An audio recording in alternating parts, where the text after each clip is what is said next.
We're diving straight into a global flashpoint that's developing by the minute. The United States has just hit Iran with a 48-hour ultimatum, and you can bet the entire world is holding its breath.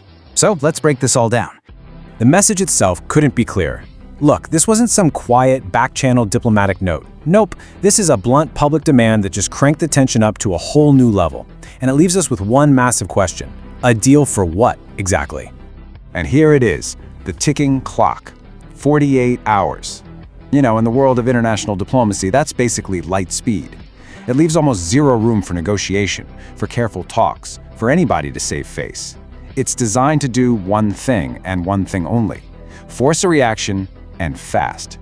So let's dig into this. On one hand, you have the offer of a deal. But what are the terms? Are we talking about their nuclear program, their influence in the region? Who knows? Then on the other hand, you have serious consequences. A threat that's kept deliberately vague. That can mean anything from another round of sanctions to, direct military action. And that ambiguity? Well, that's a classic negotiating tactic. It's powerful, but man, is it dangerous.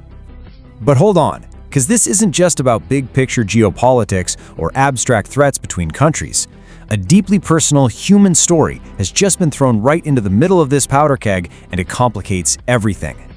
Right in the middle of this standoff, an American pilot has gone missing somewhere near this conflict zone. And look, this isn't some small detail you can just gloss over. This is an explosive new variable. Think about it. A search and rescue operation is now happening in the exact same airspace where military tensions are already at an absolute boiling point.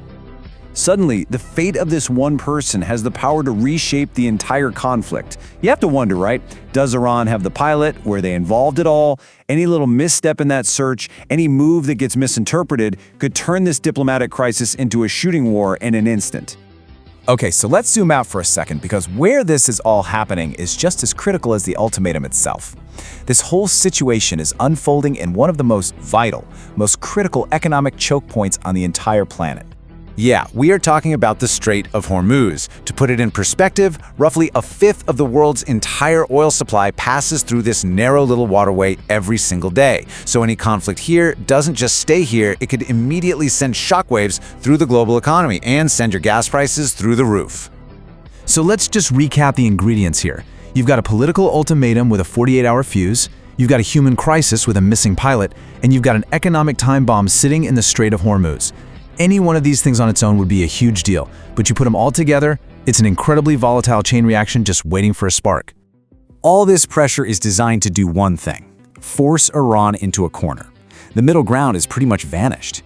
It's left them with only two real paths forward, and each one has drastically different consequences for the whole world. So path number one is diplomacy. Make some kind of deal, de-escalate, and pull back from the brink. The problem? For hardliners in Iran, that could look like they're just giving in, which they don't want to do. Then there's path number two, defiance. Call the bluff and just face whatever these consequences are. This could rally support at home, but it risks an absolutely devastating conflict that could destabilize the entire region. So with all these different pieces in play, the deadline, the pilot, that strategic choke point, it really all boils down to one final urgent question. This is like a global chess match, and right now it is Iran's move. Their decision in the coming hours is going to determine whether everyone finds a peaceful off-ramp or if this whole crisis just spirals into open conflict. Seriously, the entire world is watching Tehran.